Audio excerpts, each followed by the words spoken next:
হবিগঞ্জ ৪ আসনের সংসদ সদস্য ব্যারিস্টার সৈয়দ সায়েদুল হক সুমনের হত্যা চেষ্টার ঘটনার যে বিবরণ ছিল সেটির যে তথ্যদাতা সোহাগ তাকে এরই মধ্যে গ্রেপ্তার করেছে পুলিশ এবং আজ তার বিরুদ্ধে চুনারুঘাট থানায় একটি মামলায় তাকে আদালতে হাজির করা হয় এবং ওই মামলায় তাকে আজ শোন অ্যারেস্ট দেখানো হয়েছে। গত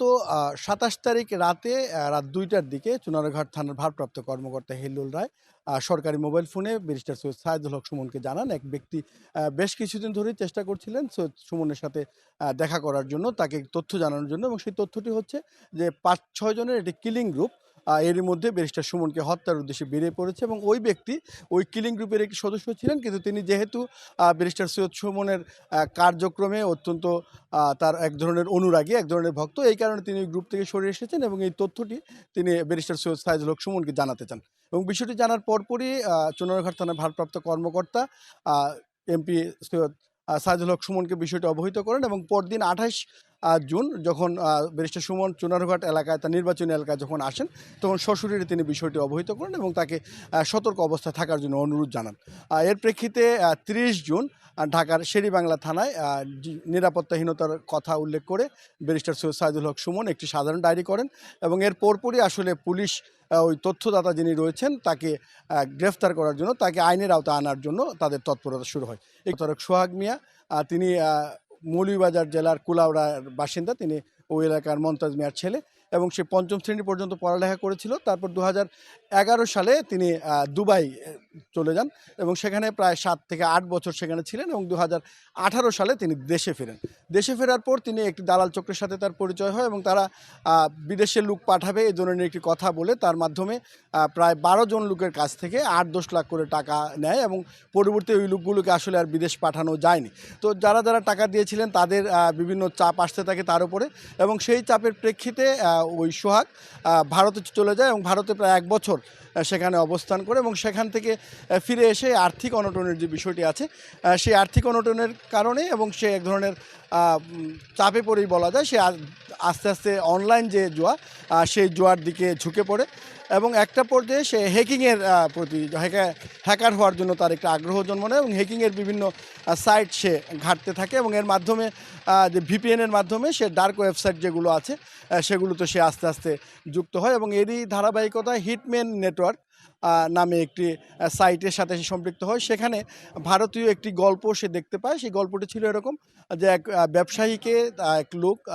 তার প্রাণনাশের চেষ্টা চলছে এমন একটি তথ্য জানায় এবং জানিয়ে তো যারা যারা কিলিং গ্রুপে রয়েছে তাদের তথ্য সে ওই ব্যক্তিকে দেবে এমন একটি গল্প তাকে বলে এবং এর প্রেক্ষিতে ওই ব্যবসায়ীর কাছ থেকে বেশ কিছু টাকা হাতিয়ে নেয় এবং এই গল্পটি অনুসরণ করেই সোহাগ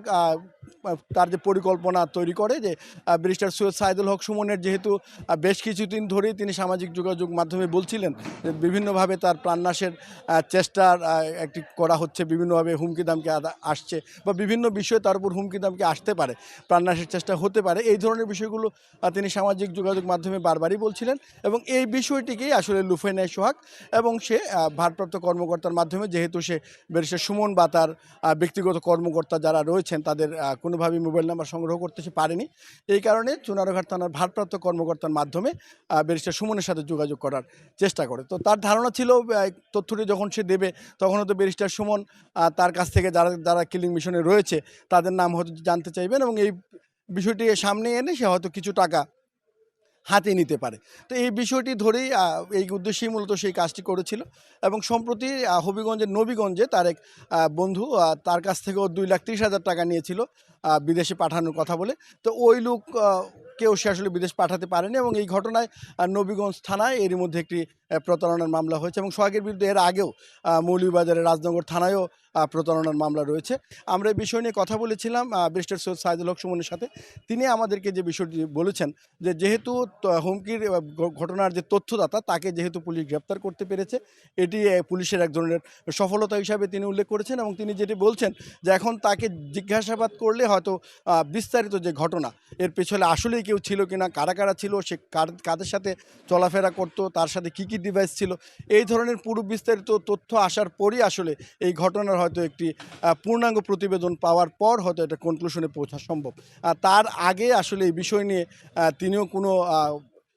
ইতিবাচক বা নেতিবাচক কোনো ধরনের মন্তব্য করতে চাননি। তিনি যেটি বলেছেন যে এখন পুলিশ তাদের যে কার্যক্রম প্রথম ধাপ যেহেতু তারা এরই মধ্যে অতিক্রম করেছে, তারা পরবর্তী যে ধাপগুলো আছে সেগুলো অতিক্রম করবে এবং একটি পূর্ণাঙ্গ প্রতিবেদন দাখিলের পরেই আসলে এ বিষয়ে চূড়ান্ত মন্তব্য করার সময় আসবে। আমরা তাকে অ্যারেস্ট করার পরেই তার বিরুদ্ধে মামলা ছিল ২ টি। একটি নবীগঞ্জ থানায়, আরেকটি ছিল রাজনগর থানা, মৌলভীবাজার। তো আমরা তাকে আমাদের যে নবীগঞ্জ থানায় তার বিরুদ্ধে যে প্রতারণার একটা মামলা ছিল, সেই মামলায় তাকে আমরা অ্যারেস্ট দেখিয়েছি। তো অ্যারেস্ট হওয়ার পরে আমরা আরেকটি মামলা নিয়েছি তার বিরুদ্ধে, সেটা হলো চুনারুঘাট থানায় গতকালকেই। সেটা হলো যে সাইবার নিরাপত্তা আইনের অধীনে আরেকটি নিয়ে এবং সেম দ্য পেনাল কোডের বিভিন্ন প্রতারণামূলক ধারার ভিত্তিতে আরকি। আমরা তাকে অবশ্যই আ রিমান্ডে নিয়ে আসবো। যে এর পিছনে কোনো আরো কিছু থাকে কিনা বা আছে কিনা, বা আরো কোনো কিছু তার কাছ থেকে আমরা পাই কিনা, সে বিষয়ে আমরা রিমান্ডে নিয়ে বিস্তারিত তথ্য উদ্ঘাটন করার চেষ্টা করব।